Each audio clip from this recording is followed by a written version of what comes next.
Parte de esta edición del seminario, analizar la ética de Spinoza, que es un libro extenso, pero bueno, vamos a ver cómo lo vamos trabajando en poco tiempo. En busca de Spinoza, que también es, digamos, un análisis que realiza Damasio en torno a esta obra donde habla de las emociones. Y bueno, todo esto ha traído consigo también ensayos muy importantes como el de Serrano en torno al tema de Spinoza y Damasio, que se llama La herida de Spinoza, que, bueno, no es un texto filosófico de academia, pero sí es un ensayo de un filósofo que se adentra en estos temas y también pues nos da mucha claridad en cuanto a los aspectos centrales de Spinoza, porque no es un autor sencillo, sobre todo si no somos filósofos, ¿verdad? En este caso de academia, tampoco nosotros, pero bueno, en eso aquí estamos. Eh, Precisamente lo que nos mueve es darle respuesta a esta pregunta: ¿qué es una emoción? Eh, Muy bien, vamos a ver qué sigue. Bien, no sé, doctor César, eso es un poco la introducción de lo que estamos viendo. Si no tiene algún comentario, pues vamos a dar continuidad o si quiere No, hacer no, algún no, comentario. no tanto un comentario, sino que eh, estaba pensando la idea de, bueno, yo leí Descartes, no había visto Spinoza en la invitación, a lo mejor me faltó ver, dije, bueno, ¿cuál es el Descartes que se va a analizar? Descartes era jesuita, es, dice, bueno, ustedes son más expertos en esto, en lo que es hermenéutica. Dice que la hermenéutica a veces tienes que sitúas al sujeto en el contexto en que estaba viviendo, y era la transición de la Edad Media a la época moderna. Entonces, también tuvo una transición Descartes. Tiene la transición de ser jesuita y luego ya después va abandonando esa situación. Es el crítica a la razón pura. Hay un texto de él.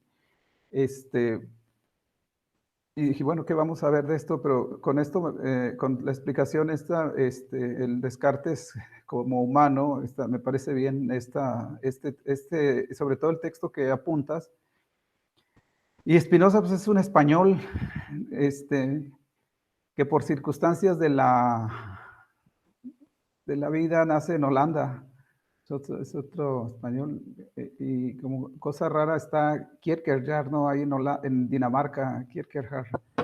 Entonces, también de las cuestiones del yo, del dentro de esto, pero yo en este aspecto no lo había visto, fíjate, Descartes y la idea de Spinoza. Me parece bien, me aclara por qué lo están usando el día de hoy. Eran para preguntas en mi persona, Sí, cuál era la idea de ver, sobre todo a Descartes, no había leído que también iban a Spinoza, te digo, al español nacido en Holanda, de sí, origen español, sí. sí, Pero bueno, sefardí, sí, sí, sefardí como los norteños. sí, así es. Hoy aprovecho, no había visto Blanca, saludos Sí, también, sí, sí, Salvador también, Felipe, Alfredo, todos así, saludos. No, pues estoy atento, los escucho y sí, gracias por muchas invitarnos. gracias. Sí. Te Muchas digo que gracias. es posible que esto para tener la audiencia, porque este es un trabajo bastante interesante, lo veo que lo está grabando, también podemos en las próximas, salvo que ustedes lo consulten entre sí mismos, el que lo podamos tener en el FaceWatch, pero ustedes decidirán si usamos esto. Sí, sí, bueno, ya no interrumpo, estoy atento. Gracias. Sí, al contrario, doctor César, pues bienvenido, doctor Manuel. Vamos a darle continuidad al tema de Descartes. Ahorita vamos a regresar sobre el error de Descartes según Antonio Damasio, pero la intención es en este seminario dedicarle 2, 3 sesiones a cada uno de estos apartados. No pretendemos agotarlo todo en esta reunión. Queremos profundizar lo más que podamos hasta donde nos permita la lectura de estos textos y, bueno, también nuestra formación. Vamos a ver, Alfredo, si me ayudas a ver la otra diapositiva, la otra presentación.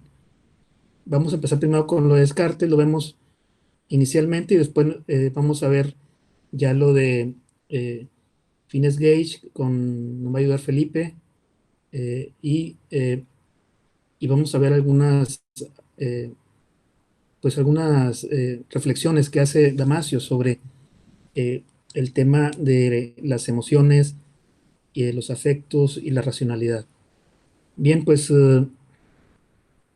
como saben, Descartes, pues ahí donde lo ven, con su pelo, pues parecería, si lo vemos actualmente, como algún miembro ahí de Van Halen o otra organización de esos de rock, un rockero con su pelo largo, y pues curiosamente nació en 1596, igual que la fundación de Monterrey, así que pues era fácil saber hace cuánto tiempo nació, considerando la antigüedad de nuestra ciudad.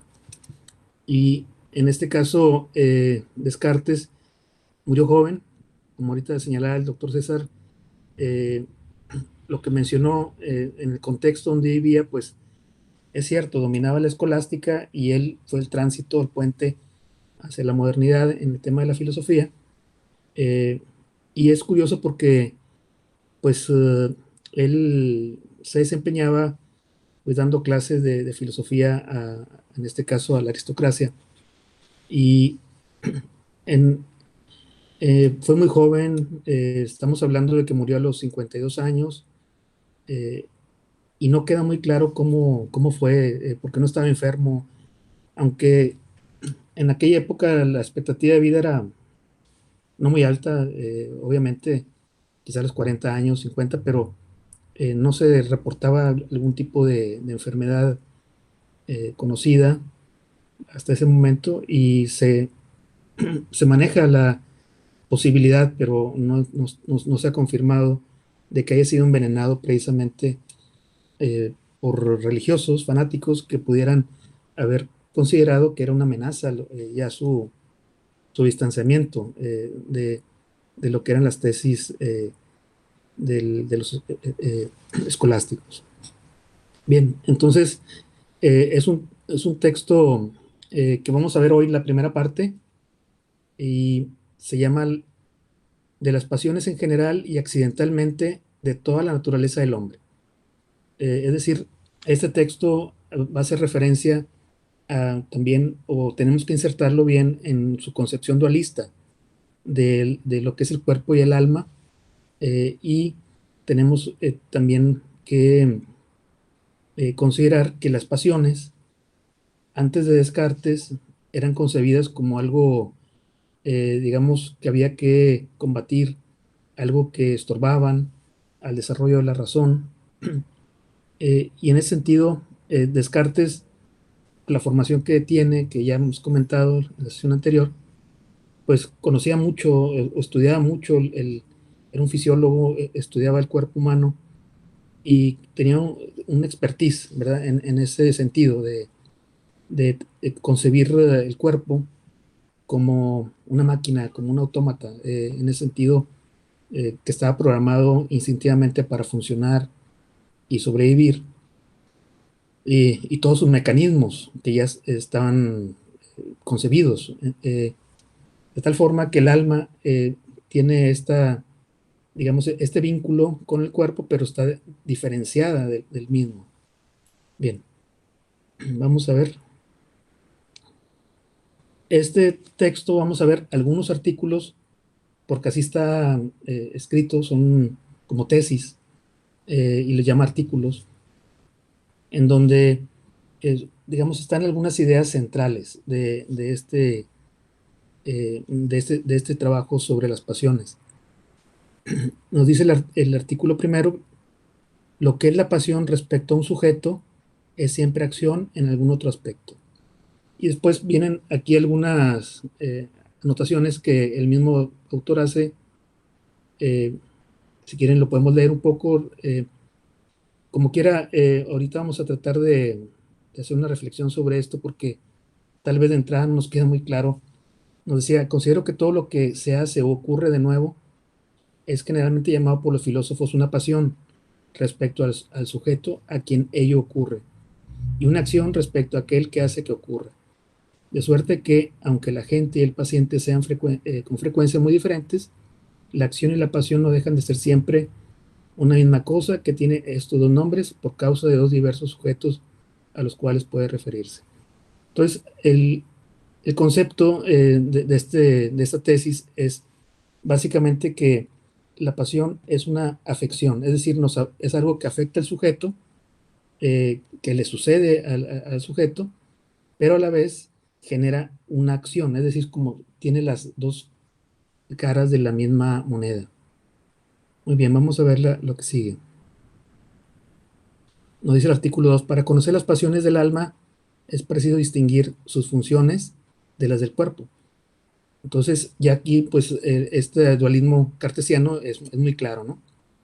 En ningún sujeto obra más inmediatamente contra nuestra alma que el cuerpo al que está unida, y que por consiguiente debemos pensar que lo que en ella es una pasión es generalmente en él una acción.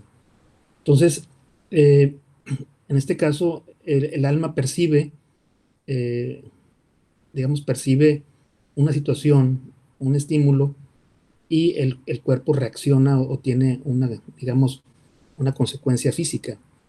Este se ha considerado por algunos otros autores que ya es una apreciación, digamos, desde el enfoque cognitivo de lo que es eh, la emoción, porque se considera que ya el sujeto está haciendo una apreciación desde el alma.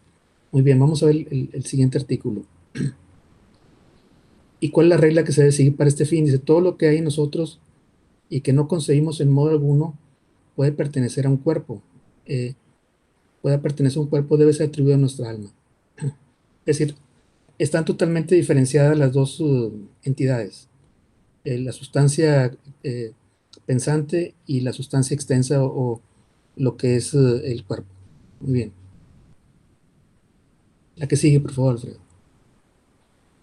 Bueno, aquí es donde entra el tema físico o fisiológico del cuerpo humano.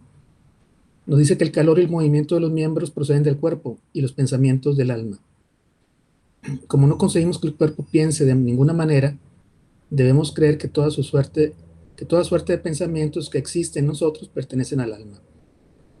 Eh, Aquí vamos a ver que, como es un conocedor del funcionamiento del cuerpo, del organismo humano, eh, para él el tema de la sangre, el tema del corazón, las funciones, me refiero, el calor y el movimiento, son sustanciales, son fundamentales para comprender el cuerpo, eh, y lo único que atañe al alma es el pensamiento.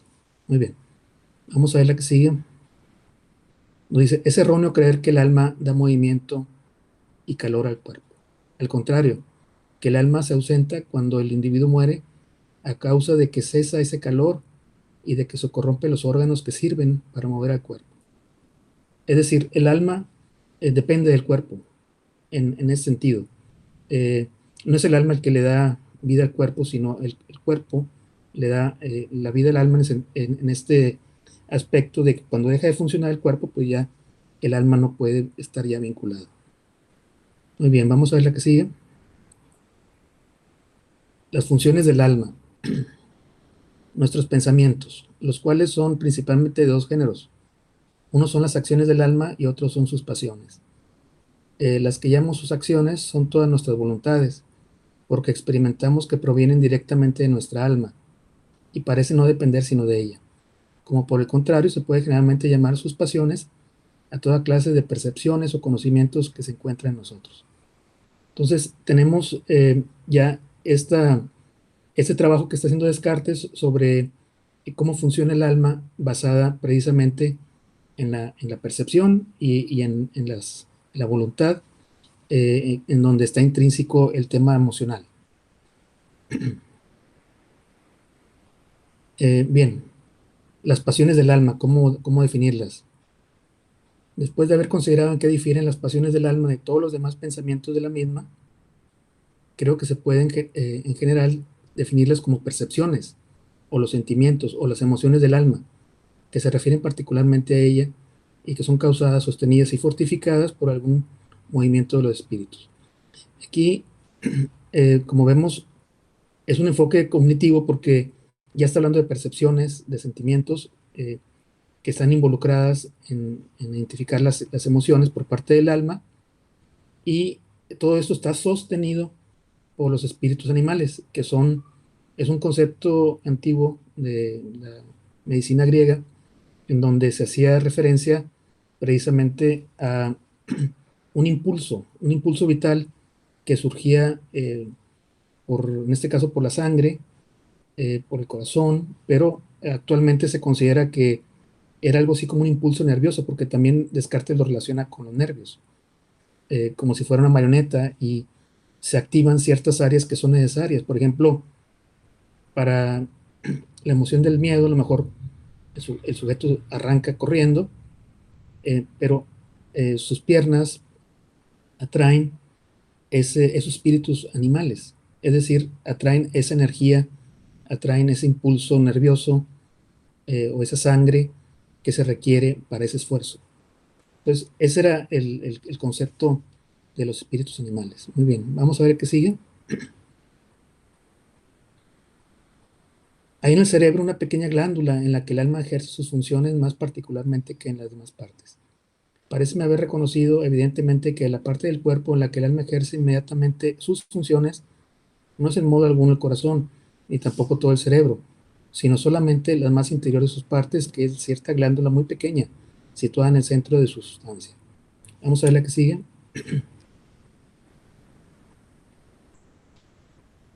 ¿Cómo se conoce que esta glándula es la principal sede del alma? Dice, la razón que me convence de que el alma no puede tener en todo el cuerpo ningún otro lugar que esta glándula, donde ejerce inmediatamente sus funciones, es que considero que las otras partes de nuestro cerebro son todas dobles, de la misma manera que tenemos dos ojos, dos manos, dos oídos, y todos los órganos de nuestros sentidos son dobles, y que puesto que no tenemos más que un único y simple pensamiento de la misma cosa, al mismo tiempo, por fuerza ha de haber algún lugar donde las dos imágenes que vienen por los dos ojos, o las otras dos impresiones que vienen de un solo objeto por los dobles órganos de los otros sentidos, se puedan juntar en una sola antes de llegar al alma, a fin de que no le representen dos objetos en lugar de uno. Entonces, en el conocimiento que tenía Descartes ya del cuerpo humano, veía que prácticamente los órganos tienen un carácter doble. También el cerebro, los lóbulos, los hemisferios, todo está, digamos, tiene una contraparte, pero la glándula pineal no. Por eso él consideró que ahí es donde se integraba todo. Vamos a ver lo que sigue. Las pasiones no residen en el corazón. En cuanto a la opinión de los que piensan que el alma recibe sus pasiones en el corazón, no es nada consistente, pues se funda solo en que las pasiones hacen sentir en él alguna alteración, y es fácil observar que esta alteración únicamente se siente como en el corazón. En aquel tiempo, estamos hablando de principios de 1600, siglo XVII, pues eh, se pensaba que el corazón era, digamos, el lugar donde residían las emociones. Ustedes ven aquí esta imagen que encontré por ahí. También se representa el corazón como algo que está relacionado con este aspecto emocional del ser humano, con las pasiones.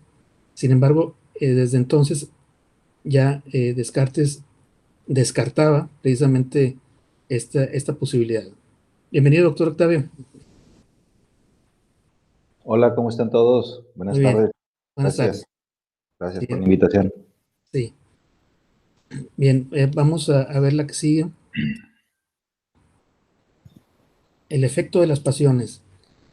Nos dice que el principal efecto de todas las pasiones en los hombres es que incitan y disponen su alma a querer las cosas para las cuales preparan sus cuerpos, de suerte que el sentimiento del miedo incita a huir, el del valor a luchar, y así otros casos. En el caso de Descartes, estamos viendo que ya no desecha, como decíamos ahorita, a las pasiones, sino que las ve como parte de una percepción que se tiene, donde se forma una voluntad que es la que mueve al cuerpo. Vamos a ver la que sigue, por favor. Esa es la última, doctor. Es la última. Sí. Muy bien. Bueno, doctor Octavio, pues estamos viendo el primer tema de hoy, que es las pasiones del alma, de Descartes. No sé, Alfredo, si nos puedes poner la imagen al principio donde viene el libro original en latín, que fue publicado en 1647, por allá, Las pasiones del alma. Y pues es un texto que sí forma parte de la historia del tema del estudio de las emociones desde la filosofía, y nos pareció importante revisarlo junto con el otro autor que vamos a estar viendo, que es Spinoza, que también tiene su libro de ética, y vamos a considerarlo desde la perspectiva de las neurociencias. Muy bien, Alfredo, si nos hace favor de ver la otra presentación que tenemos.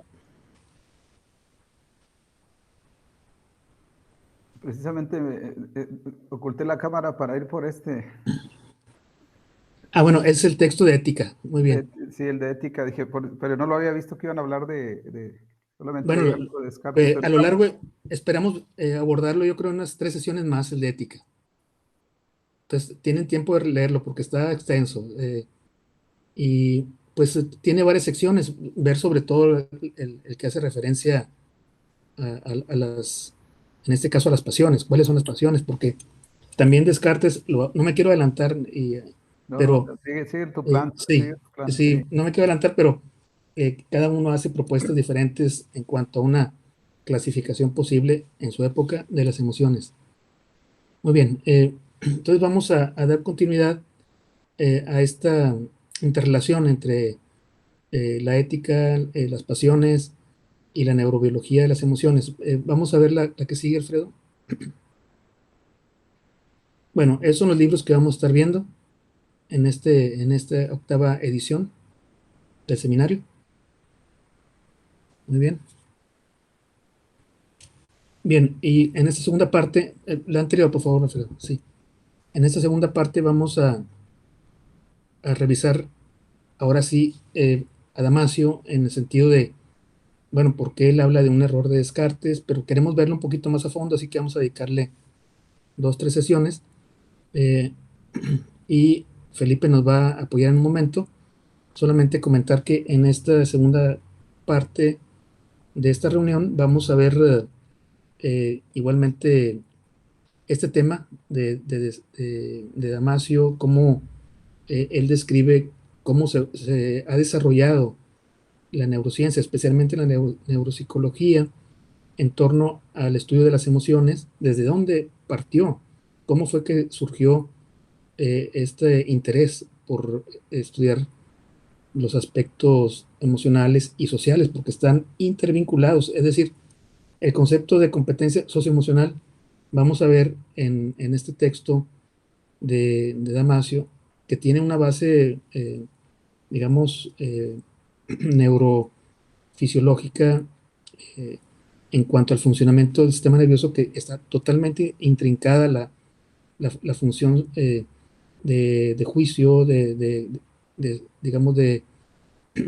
comportamiento social y la emocional. Entonces, vamos a ver el error de Descartes. Vamos a empezar con el tema, el capítulo, la primera parte del capítulo original. Vamos a, si me permites, todavía el anterior, por favor. Vamos a ver las aportaciones de este autor en torno a Phineas Cage, que es el caso que ustedes pueden ver en la pantalla, que está abajito del logo nuestro del seminario.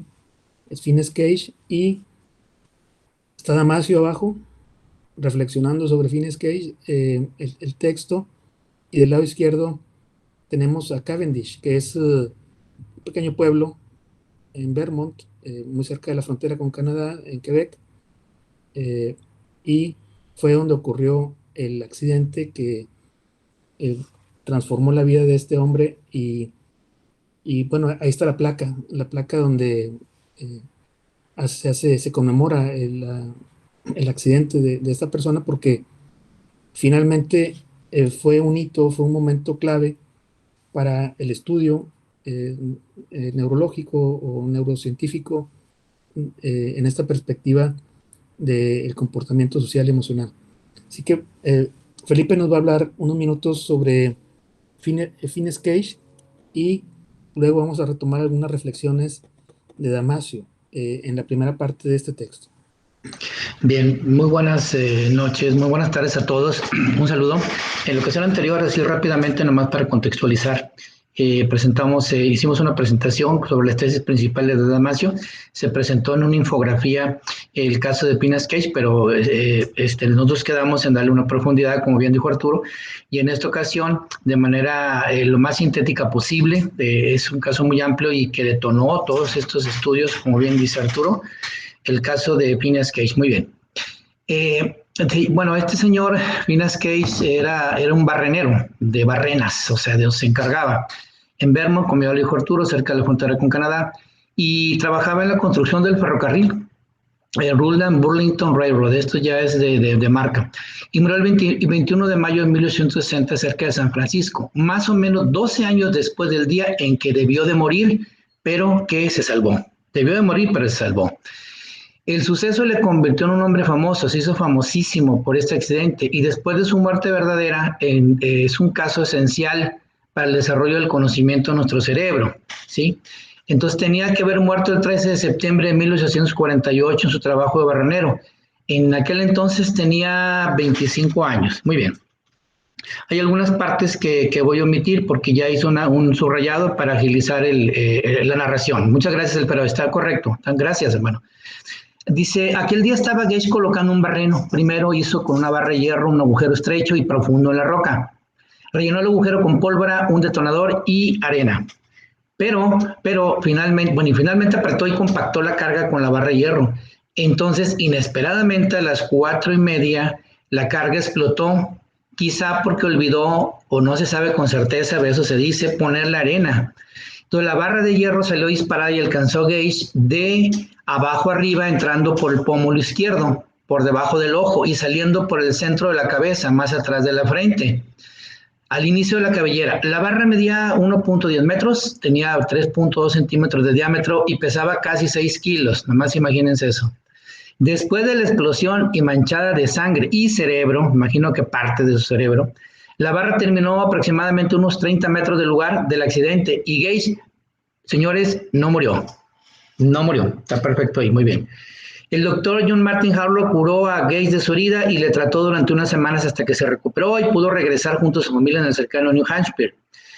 Sin embargo, aunque físicamente parecía recuperado, ¿verdad? Al parecer su carácter había cambiado, o sea, de alguna manera se notaron muchos cambios. No se reincorporó a su trabajo y sus compañeros decían que nunca más fue Gage.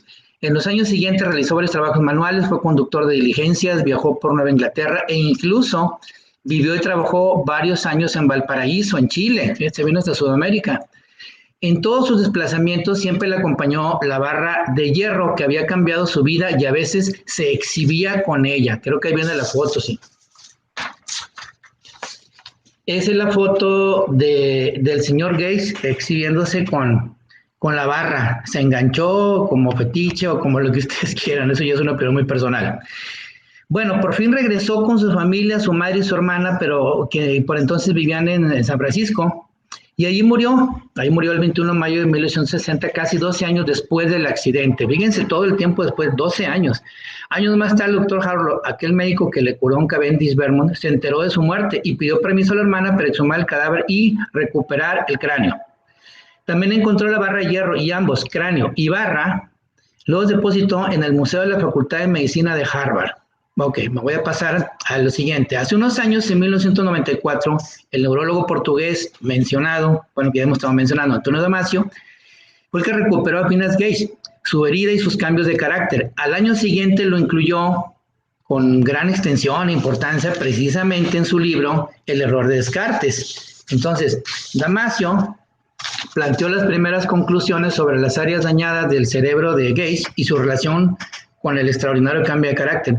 Pero realmente fueron John Darrell, Van Horn y su grupo del UCLA o de la Universidad de California en Los Ángeles quienes retomaron este asunto y con los más modernos métodos de análisis de imagen nos contaron el daño que la barra de hierro hizo con el cerebro de Phineas Gage. Pocos minutos después de la explosión y de extraerle la barra de la cabeza, Gage hablaba. Andaba casi sin apoyo y subió a un carro que le trasladó a la consulta del médico a algo más de 1 kilómetro. Como ya se ha contado por aquí, curó de sus heridas, aunque no recuperó la visión del ojo izquierdo. Pero como decía, lo que llamó la atención fue su cambio en el carácter. Aunque todos, familia y compañeros, notaron en cambio que hay pocos datos confirmados de su naturaleza, de su extensión, de su duración, de este tipo de cambios. Se habló más de todo esto cuando ya había muerto. Entonces, los cambios debían ser sutiles pero evidentes para familia y amigos, pues fue capaz de seguir con su vida y encontró trabajo inclusive cuando lo buscó. Entonces, el doctor Harlow y algunos otros expertos, ¿verdad?, hablaron de, bueno, más que todo me voy a pasar a lo que escribió Harlow, que es más importante. Harlow escribió que el equilibrio entre las facultades intelectuales y las inclinaciones animales se había roto. Esto es bien importante. Gage era ahora caprichoso, irreverente, indulgente con la blasfemia, respetuoso con los compañeros, impaciente ante la frustración o con la oposición de sus deseos, a veces obstinado, otras veces muy indeciso, vacilante, siempre haciendo planes que ante el menor problema se dejan de lado y se sustituyen por otros.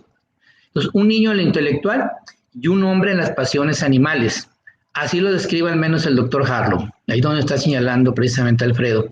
Antes del accidente, Gage, aunque no había ido a la escuela, ¿sí?, no tenía una educación, no había ido a la escuela, era un trabajador muy hábil.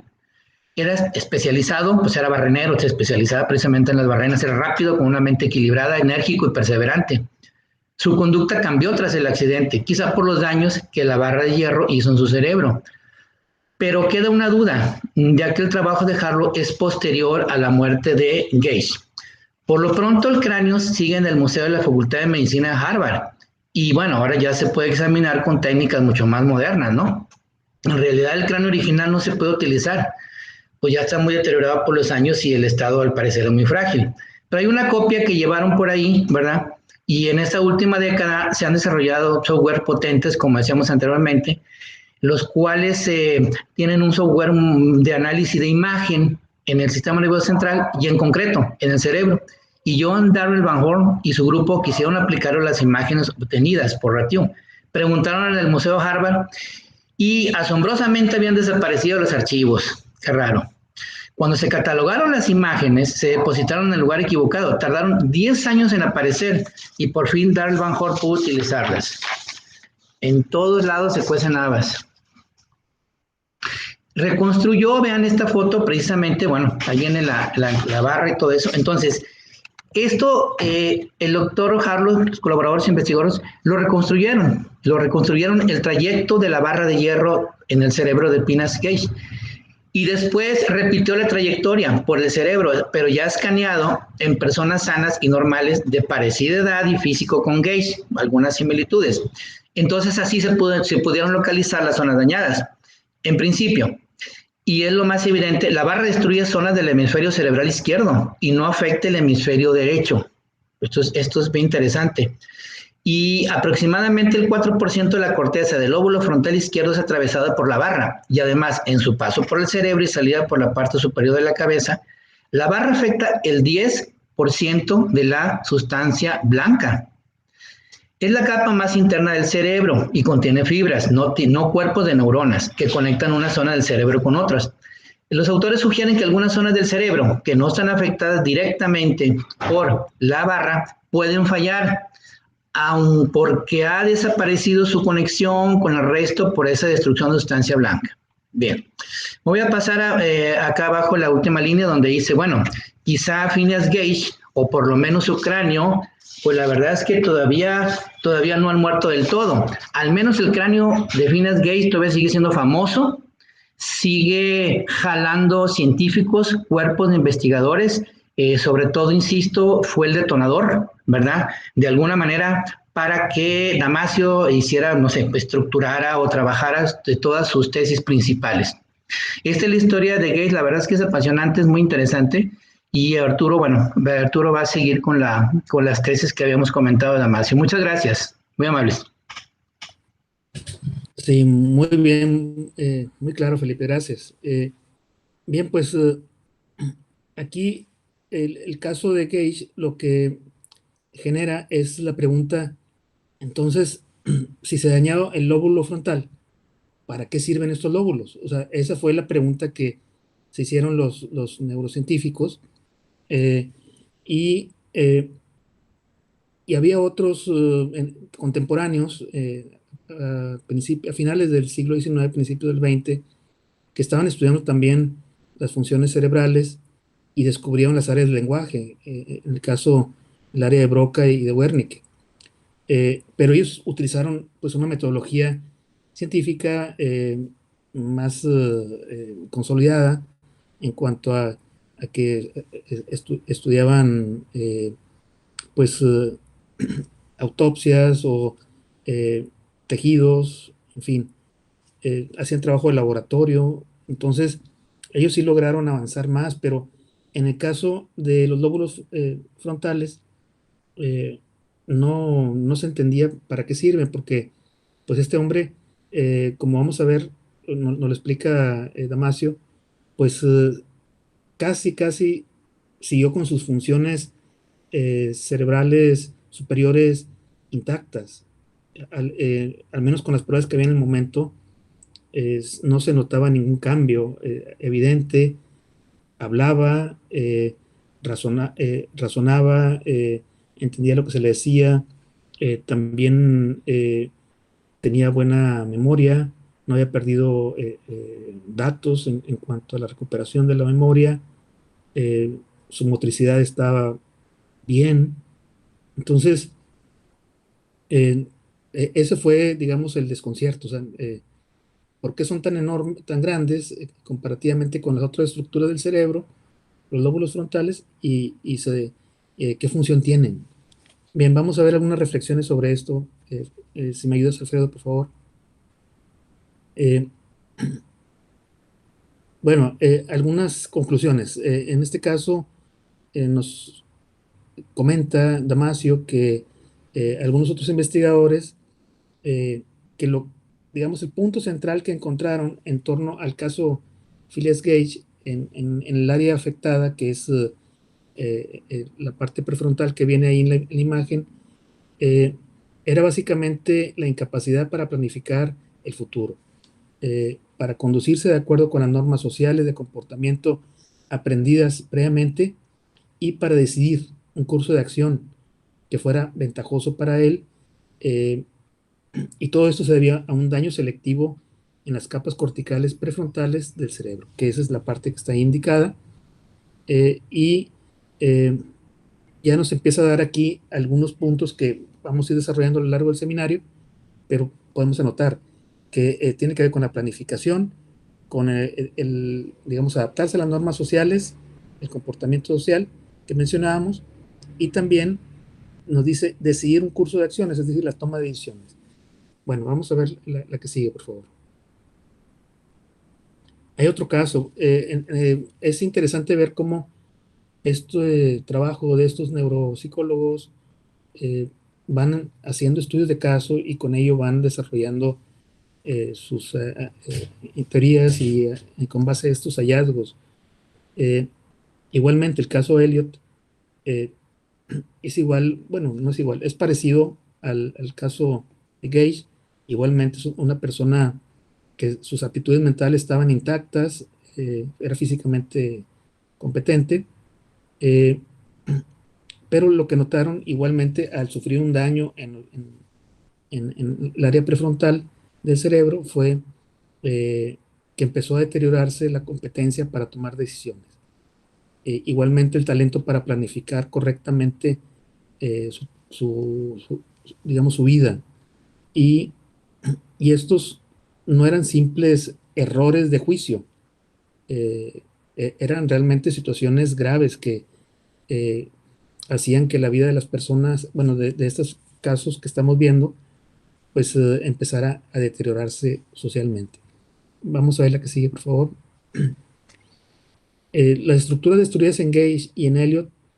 Eliot es un caso contemporáneo que Damasio estudió, ¿verdad? Y Gage, pues, es un caso histórico.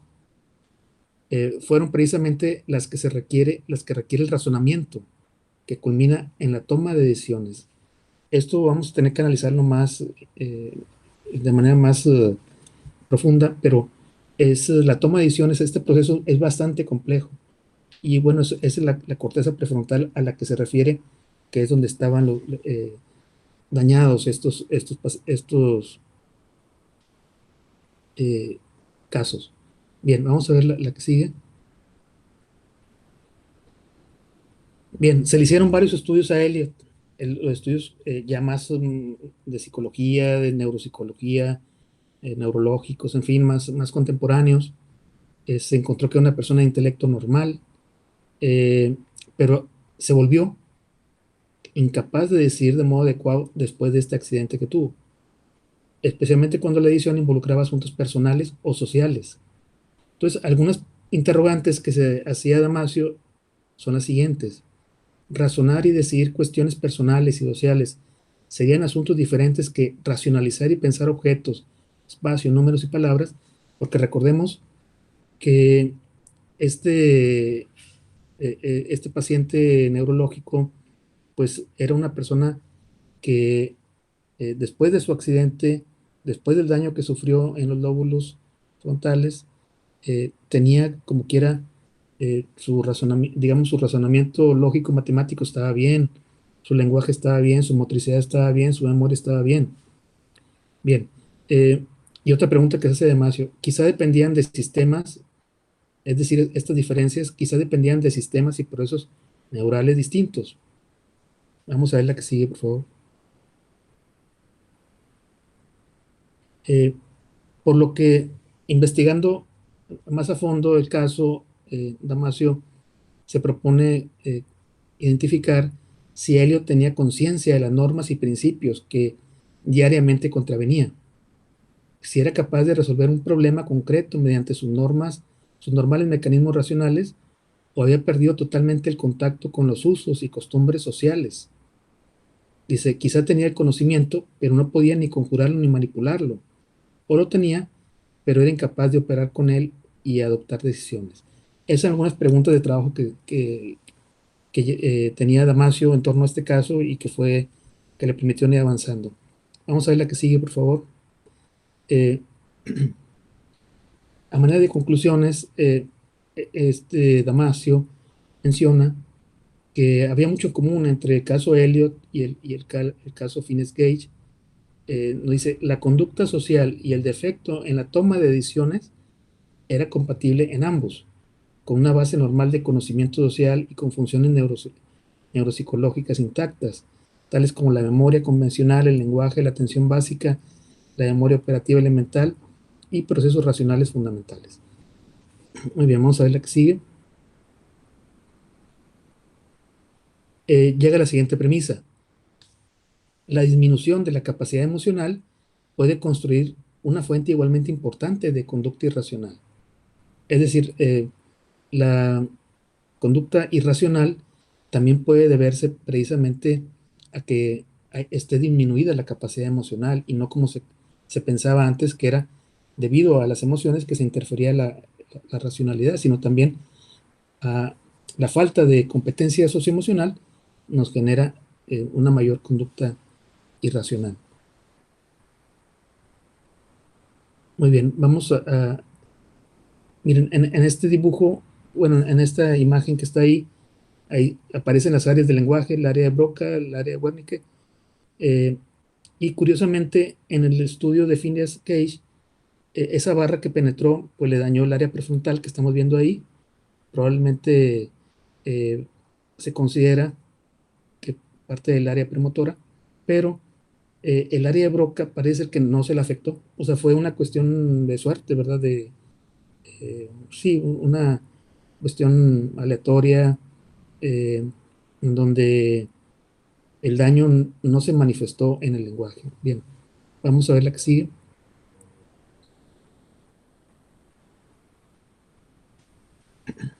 ¿Esa es la última, Alfredo? Ya están todas, doctor. Muy bien. Bueno, pues estas son algunas reflexiones iniciales.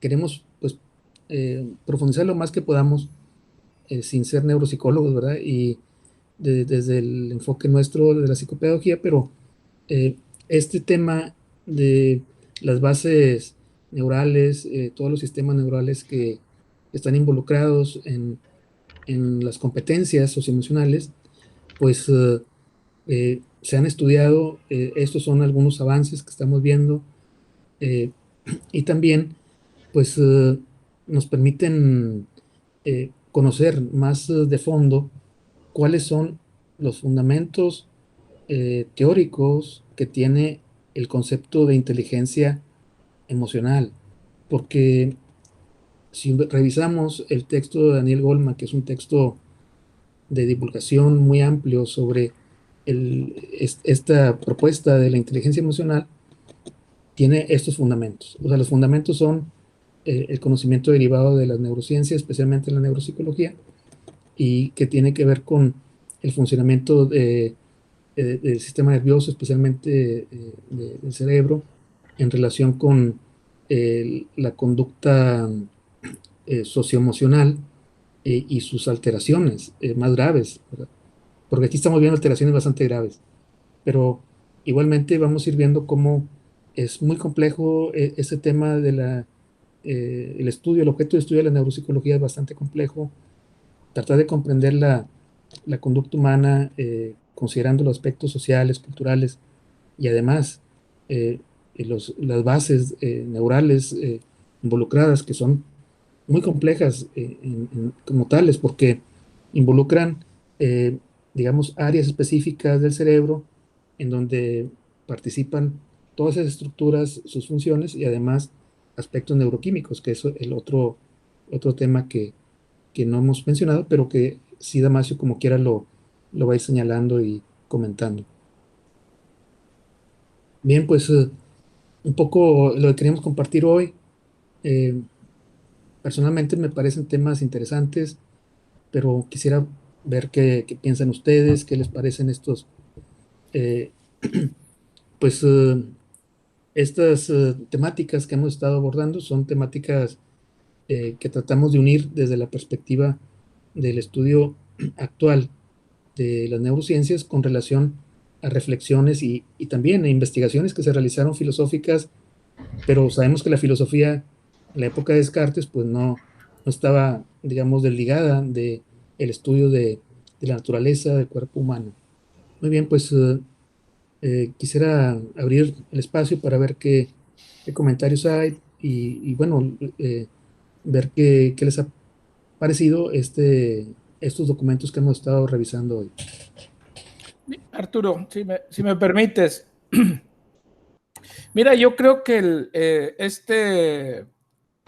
digamos, este enfoque que le estamos dando ahora a nuestro objeto de estudio, que justamente son la educación socioemocional, ¿sí? Esta otra perspectiva, esta otra, digamos, sí, perspectiva de acercamiento a la complejidad del objeto, es fundamental. Es un área, como bien tú lo dices, en la que pues no somos expertos, no hay especialistas en nuestro equipo, y a lo mejor valdría la pena en algún momento invitar a alguien especialista en el campo, ya que avancemos un poco más nosotros en irnos apropiando de algunos conceptos y de esta problematización que venimos haciendo para pues discutir y aclarar algunas dudas o algunas apreciaciones que puedan ir surgiendo de nuestra reflexión. O sea, yo creo que es importante, primero, el asumir la complejidad del fenómeno que estudiamos. Asumir la complejidad del fenómeno, que es un fenómeno que tiene bases biológicas muy importantes, que hay una relación fundamental entre lo que ahora llamamos las funciones psicológicas superiores sí, que Descartes las refiere, ¿no? Entre esta diferenciación entre el comportamiento instintivo y los procesos mentales, ¿sí? Las llamadas funciones psicológicas superiores, digamos, y poder comprender el vínculo, la relación que hay entre estos dos planos, dos dimensiones del funcionamiento anímico del ser humano. Yo creo que nosotros, por nuestra misma formación profesional, tanto en el ámbito educativo como en el ámbito de la psicología, pues nuestro acercamiento es más desde otra lógica, desde otra perspectiva, ¿no? Más a abordar los aspectos de la subjetividad. ¿Sí? Y la subjetividad tiene que ver con la construcción de sentido, tiene que ver con una lógica diferente a lo que es la lógica racional, ¿sí? La lógica racional o las determinantes biológicas, neurológicas en un momento dado. Entonces, más nos hemos movido por esa otra parte, por la parte del sentido, por la parte hermenéutica, interpretativa, ¿sí? O sea, ¿cuál es el sentido que en un momento dado una persona, un alumno, un profesor, un padre de familia le puede estar dando a las percepciones que está registrando y que están determinando su conducta, que están determinando sus decisiones? Nos hemos movido más en esa línea porque es el campo nuestro, sí, de la mayoría de nosotros, ¿no? Yo quisiera cerrar mi comentario con una analogía que me parece que es muy ilustrativa, ¿sí? Si uno ve una película de Buñuel, Viridiana, por ejemplo, si uno la ve en una televisión de plasma, de estos Smart TV ahora tan de moda, ¿sí? Si uno la ve ahí, un experto en tecnología, un experto en electrónica, un experto en video y en audio, puede explicarnos por qué se ven las imágenes, por qué se escuchan los sonidos, y puede explicarnos también que si falla un circuito específico dentro del sistema, ¿sí? Entonces a lo mejor se va a oír distorsionado o los colores se van a ver mal, ¿sí? Pero jamás, o sea, estudiar estos sistemas jamás nos van a permitir entender por qué Viridiana, ¿sí?, mete en un acto de generosidad extrema, ¿sí?, mete a una pandilla de gente, se me escapa el término en este momento, ¿no? Pero son un grupo de indigentes, ¿sí? Un grupo de indigentes que los mete a la casa del amo y les confía ahí, ella tiene que ir y les confía ahí la casa, ¿no? Y entonces los tipos, hombres, mujeres, pues terminan armando una orgía y un bacanal, ¿sí? Abusando de la generosidad de Viridiana. El sentido de ese fenómeno nunca lo vamos a tener comprendiendo los circuitos, ¿sí? Sí podemos entender por qué se ve en blanco y negro y no en color. Sí podemos entender por qué hay más iluminación o menos iluminación. Que eso también es importante en los fenómenos que nosotros estudiamos. O sea, no estoy diciendo que no sean importantes. Lo que estoy intentando señalar es que nosotros hemos ido en la línea más hermenéutica, más interpretativa, más el sentido que tiene que ver con la subjetividad y tiene que ver con la historia del sujeto, que también necesitamos comprender cómo funcionan dónde se asientan, ¿sí?, todos estos procesos subjetivos. Pues sí es fundamental, porque como bien nos exponía tanto Felipe como tú en el ejemplo de primer caso que que presentan, pues sí, se daña una cierta sector del cerebro, y entonces ahora los estudios de neurología nos van a indicar por qué tiene errores de juicio, por qué tiene conductas antisociales, ¿sí? Porque ahí reside, en esos circuitos tienen su asiento biológico esos procesos. Pero ¿por qué un sujeto que tiene su cerebro en perfecto estado es sociópata? ¿Sí? ¿Por qué un sujeto que tiene el cerebro en perfecto estado usa un lenguaje soez en un ámbito en donde debiera ser un caballero? Bueno, ahí la dejo. O sea, yo sé que estamos trayendo un tema muy interesante y muy necesario. No estoy de ninguna manera pretendiendo desacreditar el acercamiento que estamos haciendo. Es necesario, pero es complejo. No es el ámbito, por lo menos no es el ámbito de mi especialidad, ¿no? Sí. Ya en su momento, después que vayamos agotando estos primeros temas que nos propusiste para trabajar en el seminario, pues yo creo que irán surgiendo algunas otras lecturas que nos vayan enriqueciendo. Pero yo en principio, pues agarraron el toro por los cuernos, son temas difíciles, son temas complejos que sí nos tenemos que acercar con cautela. Ok. Muy bien, muchas gracias, doctor. Sí, estamos totalmente de acuerdo.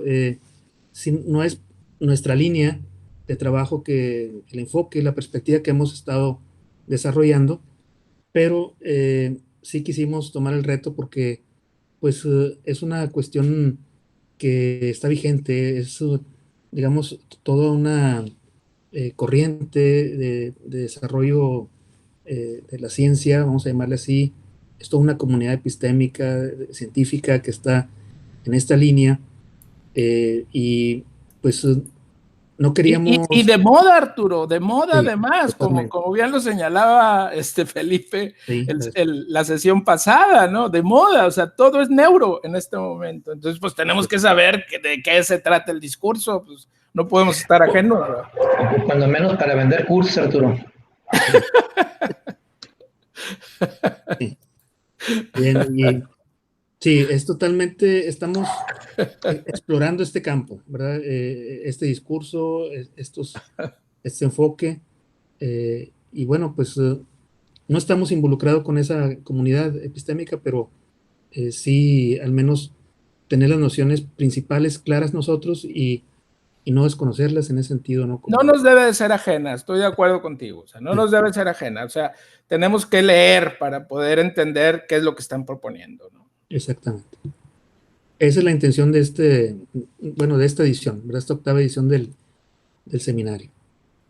Y pues yo creo que este autor, Damasio, pues es el más indicado para ver esta perspectiva, pero también pues nos interesó porque lo trata él de vincular al menos con la cuestión filosófica, con la cuestión de la ética, de esa perspectiva que también nos es de mucho interés, conocer los aportes filosóficos, que son mucho más amplios, pero estamos viendo nada más los que están circunscritos a estos dos autores, que son, en este caso, Descartes y Spinoza. Sí, doctor César. Sí, gracias. No, pues son temas bastante interesantes. Sí. Y pues yo, muchas gracias que me invitaron. El director se tuvo que ir a otra junta. Una disculpa. De hecho, no quisimos interrumpir a mediación de la exposición, pero a la vez también me disculpé con el director, ¿verdad? Para no interrumpirles, y el director se tenía que ir a otra junta, así es que pues está atento a cada situación que está sucediendo en la escuela. Básicamente hay 3 grupos académicos en forma. Tienen su matiz cada uno, están teniendo y estamos haciendo pasos en ese sentido. Pero en el caso particular, no deja de ser interesante también tener una comunicación entre lo que es la escuela, entre lo que es como ayer cuando hablábamos del proyecto institucional, se plantea cuál es el concepto de la máxima, como en el sentido del latín, es la que ve hacia allá, como la máxima casa de estudios, la Universidad Autónoma de Nuevo León, es la que tendría que ver estos elementos de avanzar. Entonces, la máxima sigue siendo la Escuela de Ciencias de la Educación. El concepto de qué es una Escuela de Ciencias de la Educación en el sentido mundial y local, ¿cómo lo consideramos? Entonces, nosotros tenemos, esto me dio a reflexionar varias cosas, con toda la reserva de que no estoy en el discurso, ni he estado en la planeación. Por un lado, ver que esto, les decía, puede ir, si ustedes lo permiten, podemos, como le habíamos hecho el semestre pasado, proyectarlo en FaceWatch, si ustedes consideran adecuado, para extender la difusión y el enlace con a otro lugar. Pero eso ya lo valorarían ustedes y lo podríamos platicar si lo consideran así adecuado. Alfredo es editor, puede hacerlo. Por el otro lado, ya sobre el tema que estamos viendo, fíjate que cuando inicio de la hermenéutica que les comentaba, decía la hermenéutica del contexto de Descartes. Fíjate, antes de Descartes le llamaban filosofía natural y él empieza a plantear lo que es la ciencia. Ya a la ciencia era lo más cercano. Y lo otro que me llama la atención es que en la época de Alejandría, por ahí vieron la película de Hipatia, Eratóstenes, y el último alumno de Alejandría, de los últimos alumnos, se llamó Arquímedes. Pero hay aportes en el sentido de que en Alejandría, 300 años antes de nuestra era, o como común decimos antes de Cristo, los griegos de Alejandría encuentran que el pensamiento está en el cerebro, porque era muy común decir que el pensamiento estaba acá. No era, lo que hoy es evidente, no lo era. Algunas situaciones no lo eran. Entonces viene el Renacimiento y retoman esos elementos y se vuelve, incluso lo mencionan ustedes, se vuelve a plantear que parte del pensamiento ocurre acá, que no era tan evidente lo que hoy para nosotros lo es. Entonces, pero fíjate, más que todo, aparte de los temas, eso es la investigación en cuanto a cuando una disciplina encuentra lo que es un elemento que lo veo un aporte en el que se llama transdisciplina. Es la máxima conexión en una investigación. Por eso dices, bueno, ¿qué rescato? ¿Por qué tomo filosofía? ¿Cuál es el elemento de la filosofía en este estudio? ¿Por qué se toma? ¿En qué se sustenta? Cuando tomas la neurociencia y los elementos, pero partiendo desde el estudio psicopedagógico, está tomando, diríamos, uno de los recursos muy importantes de los estudios que se llama transdisciplina. Es cuando conectas diferentes elementos y cómo haces la conexión en función al problema de investigación.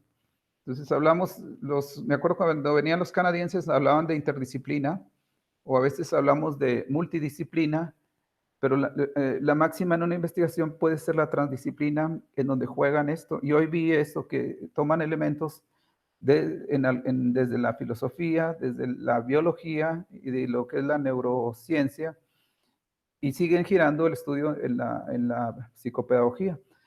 Me dejó pensando muchas cosas. Yo les agradezco que me hayan invitado a esto.